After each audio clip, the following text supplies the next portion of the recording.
Have you ever wondered what Henry VIII ate during his reign? Well, let's start with the first meal of the day, breakfast. Henry VIII, the king known for his larger-than-life persona, had a breakfast that matched his reputation. But here's an interesting fact. Breakfast during the Tudor era was often skipped by adults, as it was not considered a major meal. It was mostly a quick bite for labourers to fuel their strenuous day.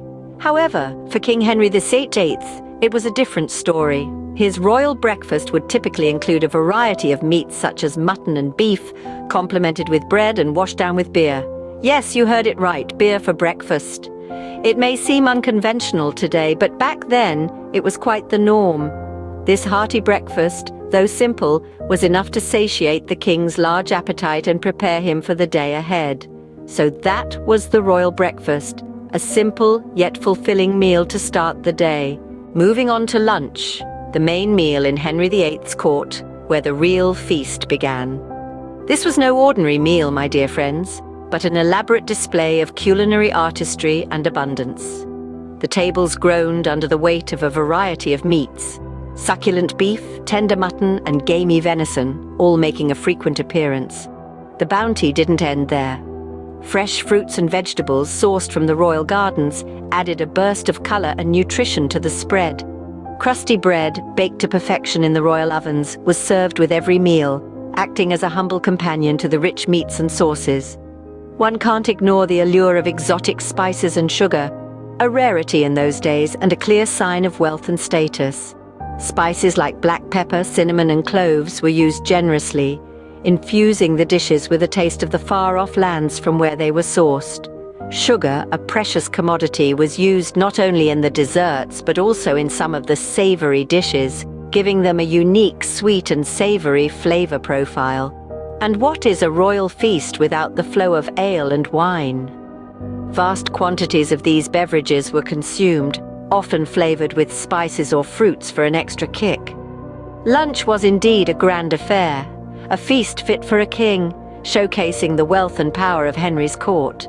As the day drew to a close, supper was served, another elaborate meal to end the day. The supper menu, though lighter than lunch, carried its own opulence. It was a spread that brought together a variety of flavours and textures, a testament to the culinary capabilities of the era. Fish, a staple in the Tudor diet, often starred as the centrepiece. Freshly caught from the Thames, it would be grilled, boiled, or baked to perfection, served with a tangy verjuice sauce. Pastries, too, made their appearance, filled with fruits, custard, or spiced meat, delighting the palate with a fine balance of sweet and savoury. But supper wasn't just about the main course. Sweetmeats, a term for small confections or sugary treats, were a lavish end to the meal. These were not your ordinary desserts, but intricate creations of marzipan, sugar, honey, and aromatic spices, crafted into shapes of animals, flowers, or fruits. To accompany the meal, more wine and ale flowed freely, adding to the convivial atmosphere. The dining hall was lit with candles and torches, casting a warm, flickering glow over the feasting courtiers. The light danced off the elaborate silverware and goblets, adding to the rich, festive ambience. Supper in Henry VIII's court was not just a meal, but a grand event, ending the day on a high note.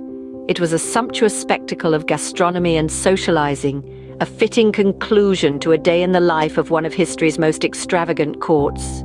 Serving the king his meals was considered a great honor in Henry VIII's court. It was a grand spectacle, a dance of courtly manners and strict protocol, where every dish presented was an opportunity for courtiers to demonstrate their loyalty and win the king's favor. The ceremonial aspects were as important as the food itself.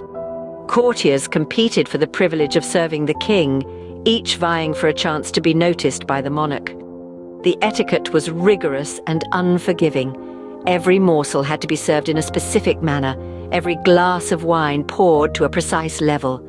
A single misstep or breach of conduct could lead to severe punishment, even banishment from the court. Yet, despite the risks, the honor of serving the king was a coveted position.